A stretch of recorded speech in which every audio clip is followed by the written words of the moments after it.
Hello दोस्तों, welcome to sleepy classes. Geography के premix की शुरुआत करते हैं। हमेशा अगर आप क्वेश्चन सॉल्व कर रहे हैं, कॉन्सेप्ट पे भी फोकस करें, बिकॉज ये क्वेश्चंस बस एक सिमुलेशन है of what can be asked in the final examination, right. तो हमेशा ही कॉन्सेप्ट पे फोकस करें, यही मेरी एक सजेशन रहती है। चलिए मैं आपको क्विकली क्वेश्चंस दिखाती हूँ। पहला क्वेश्चन है अबाउट मैडन-जूलियन ऑसिलेशन। तो कुछ सेकंड के लिए आप पॉज कीजिए, क्वेश्चन को सॉल्व करने की कोशिश कीजिए। सेकंड क्वेश्चन है about a specific canyon of South India. तीसरा क्वेश्चन है about salinity in the marginal seas. चौथा क्वेश्चन है about certain lakes of the world. पांचवा क्वेश्चन है about evolution of organism. Science और ज्योग्राफी का थोड़ा मिक्स है, एप्लीकेशन बेस्ड क्वेश्चन है। मैं आपको सिखाऊंगी इसमें आपका लाइन ऑफ थॉट क्या होना चाहिए था। तो चलिए क्विकली मैं क्वेश्चन सॉल्व करने की कोशिश करती हूं आपके लिए, आप भी समझें कि यहाँ पे क्या कॉन्सेप्ट्स इंपॉर्टेंट है। तो पहला क्वेश्चन है अबाउट मैडन-जूलियन ऑसिलेशन। मैडन-जूलियन ऑसिलेशन कहते हैं कि एक पल्स है क्लाउड और रेनफॉल का, जो कि ईस्टवर्ड मूव करता है और हर 30 से 60 दिन में होता है, राइट। और कहाँ पे होता है? कैटेगोरिकली ट्रॉपिक्स पे।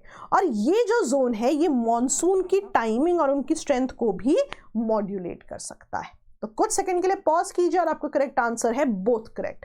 Let's understand what's happening. So basically होता क्या है, देखो सिंपल सी बात है, राइट। जहां पे भी वार्म एयर होगी वहां पे लो प्रेशर होगा, आपको बेसिक्स पता है, राइट।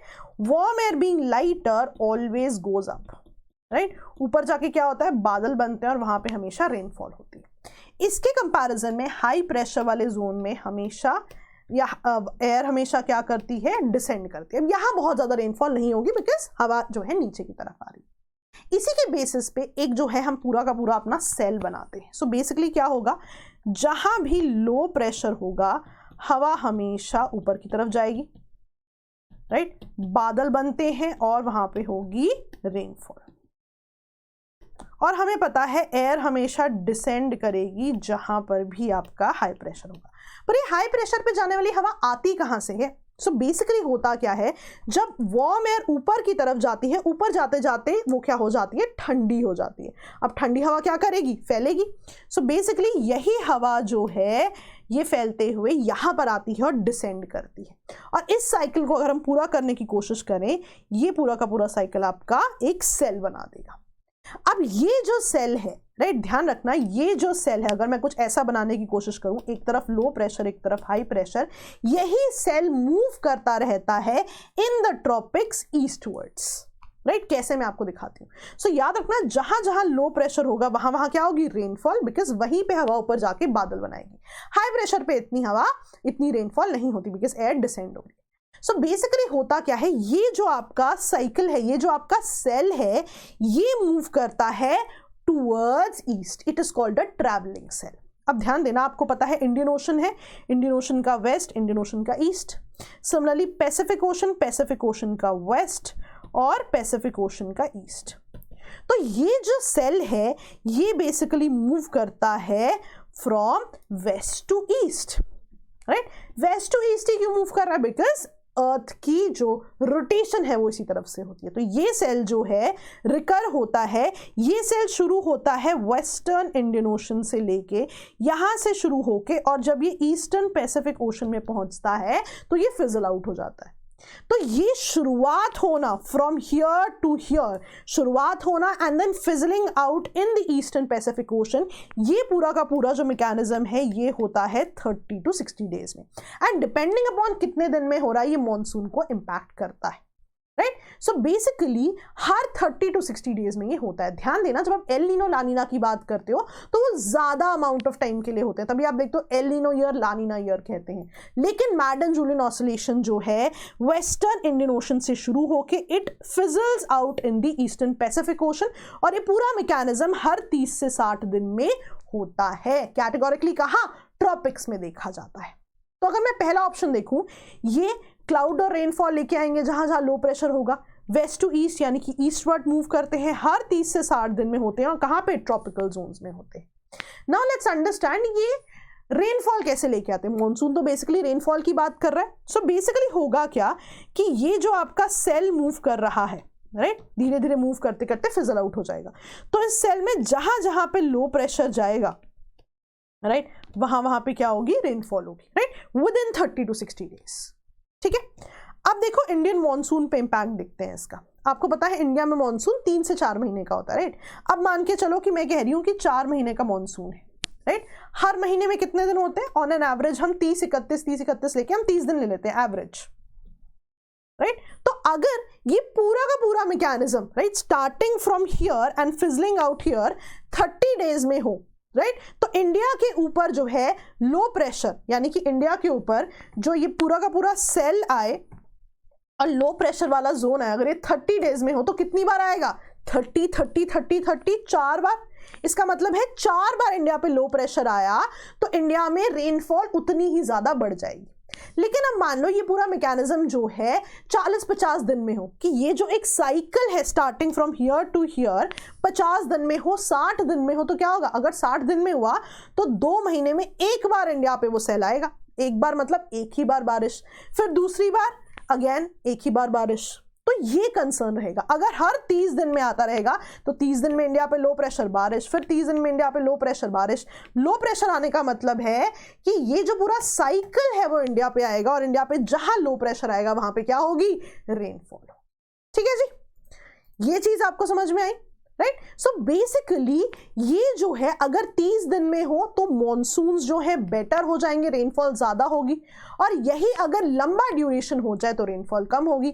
यानी कि ये मॉनसून की टाइमिंग और स्ट्रेंथ को भी, कि रेनफॉल कब होगी, कितने दिन में होगी, उसको भी मॉड्यूलेट कर सकता है। तो this was all about your modern Julian oscillation. तो आपको बेसिक भी समझ में आ गया और मॉनसून पे इसका जो इंपैक्ट है वो भी समझ में आ गया। ठीक है, चलिए नेक्स्ट क्वेश्चन देखते हैं। Now this question has been asked in UPSC. So एक specific canyon of South India की बात करते हैं कि ये कौन से रिवर से बनी है, राइट। तो बेसिकली ये जो है, अगर मैं आपको दिखाने की कोशिश करूं तो ये जो है कल्चर से एसोसिएटेड था जब न्यूज में था। आप करेक्ट आंसर बताइए। तो यहाँ पे करेक्ट आंसर है C, Pennar river. So basically canyon किस रिवर से बना है?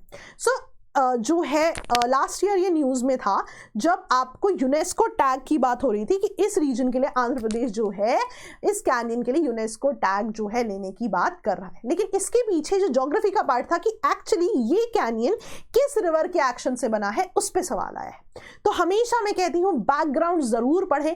तो पेन्नार रिवर के एक्शन से जो है ये स्पेसिफिक कैनियन जो है बना है। इसे जो है ग्रैंड कैनियन ऑफ इंडिया भी कहते हैं।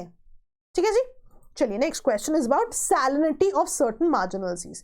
तो 3 मार्जिनल सीज की बात करता है ये, बाल्टिक सी, मेडिटेरेनियन सी और नॉर्थ सी, और ये बताता है कि वहां पे सैलिनिटी लो है, हाई है, या लो है, हाई है, उसका कुछ स्पेसिफिक रीजन है, आप आइडेंटिफाई कीजिए, राइट। तो ये तीनों पॉइंट्स वैसे तो आपको याद रखने हैं, लेकिन मैं आपको समझाऊंगी भी कि ऐसा क्यों होता है।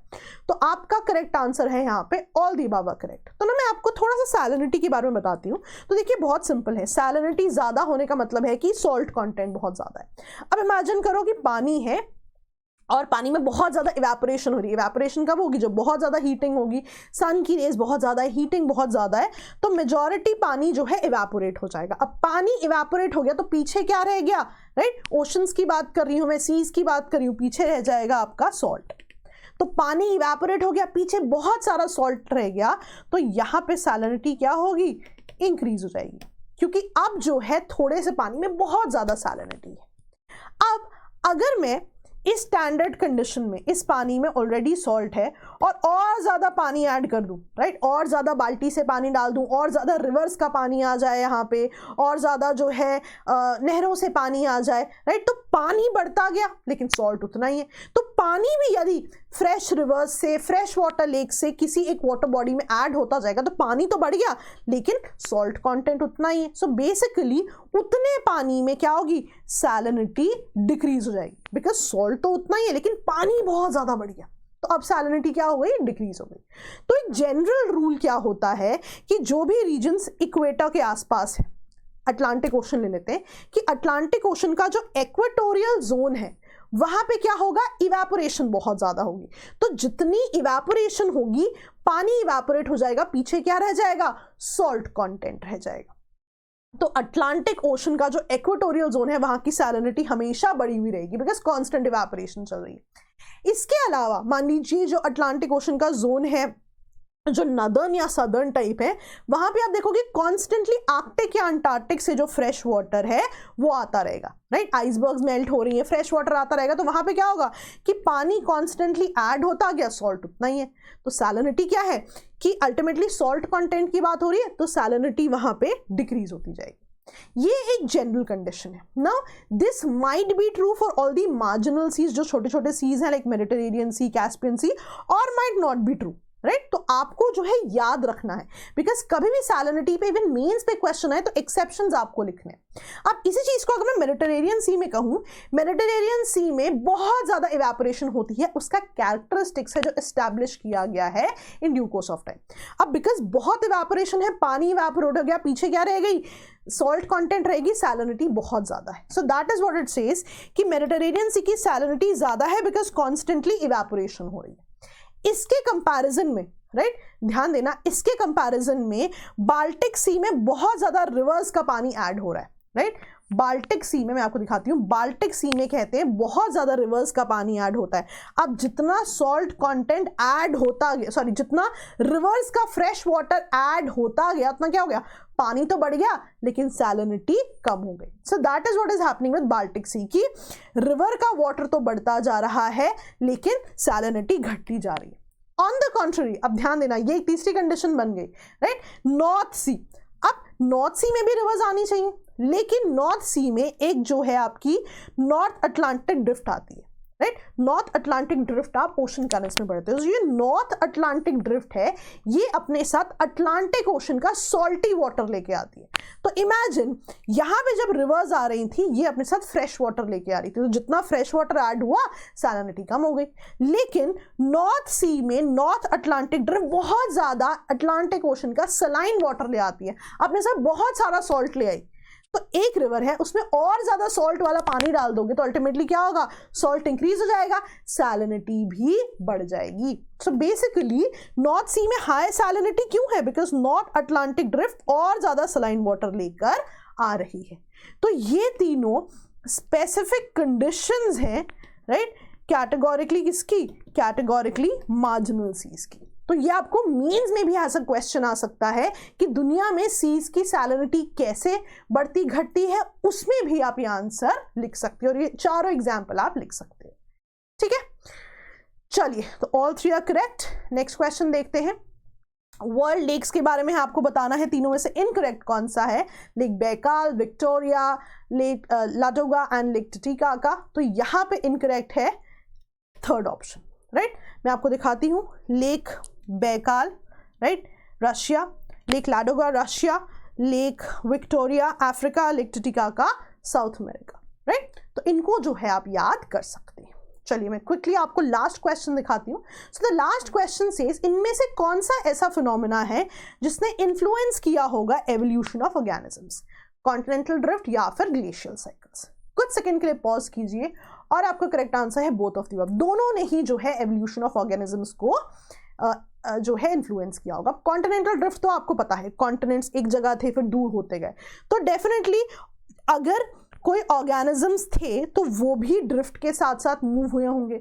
अब जो ड्रिफ्ट कंडीशंस के हिसाब से जो है उन कंडीशंस में जो है सरवाइव कर पाए वो सरवाइव कर गए, बाकी सब क्या हो गए होंगे, एक्सटिंक्ट हो गए होंगे। और ध्यान देना, ऐसे क्वेश्चंस में हमेशा माइट होता है, बिकॉज आप कह रहे हो कि it might have influenced, right. इसीलिए आपके साइंस के भी क्वेश्चन में आप देखोगे कभी कभी होता है, इनमें से क्या might be used in nano technology, might be used in biotechnology. तो ये माइट बहुत इंपॉर्टेंट वर्ड है, राइट। तो ऑब्वियसली ऐसी पॉसिबिलिटी है कि ऐसे ऑर्गेनिजम्स जो उन कंडीशंस में उस पर्टिकुलर जगह पे रह पाए, they would have stayed, the rest would have been extinct now. इसी के साथ एक और चीज है ग्लेशियल साइकिल्स। अब ग्लेशियल साइकिल क्या होता है, दो चीजें याद रखना, ग्लेशियल पीरियड होता है और इंटरग्लेशियल्स होते हैं। जब भी दुनिया में कोल्डर टेम्परेचर्स की हम बात करेंगे जब रहता था तो उसे हम ग्लेशियल पीरियड्स कहते हैं, और between a lot of colder temperatures जब भी वार्मर जोन्स आते हैं उनको आप इंटरग्लेशियल्स कहते हैं। तो ये पूरा का पूरा ग्लेशियल साइकिल भी ऐसे ही हुआ होगा। It might have been there कि जो भी ऑर्गेनिजम्स इस आइस एज में रह पाए दे सर्वाइव्ड, राइट, और जो वार्मर एज पे नहीं रह पाए they might have become extinct. इसीलिए यूपीएससी ऐसे एनालिटिकल क्वेश्चंस पूछता है और यहाँ पे माइट लिखता है, बिकॉज दिस ट्राइज टू सी कि आपकी कितनी कॉन्सेप्चुअल या एप्लीकेशन बेस्ड क्लैरिटी है। ठीक है जी, तो I hope you have learn this now. और जैसे मैं हमेशा कहती हूँ, क्वेश्चंस को प्रैक्टिस करना बहुत इंपॉर्टेंट है। हमारी प्रीलिम्स टेस्ट सीरीज आपको बहुत मदद कर सकती है इस चीज़ में। आप चाहें तो हमारे नंबर्स पे कॉल कर सकते हैं, हमारी टेस्ट सीरीज से जुड़ सकते हैं और कुछ इसी तरीके से वहाँ पे भी जो है क्वेश्चंस रहेंगे। सॉल्व देम, प्रिपेयर वेल और बहुत ही अच्छा स्कोर कीजिए। तो आई होप हमने आज कुछ नया सीखा है। कोशिश हमेशा यही रहती है कि आपकी प्रिपरेशन में कंट्रीब्यूट करें। तो पढ़ते रहिए, देखते रहिए, मिलते हैं आपसे अगले वीक। ऑल द बेस्ट दोस्तों, बाय बाय।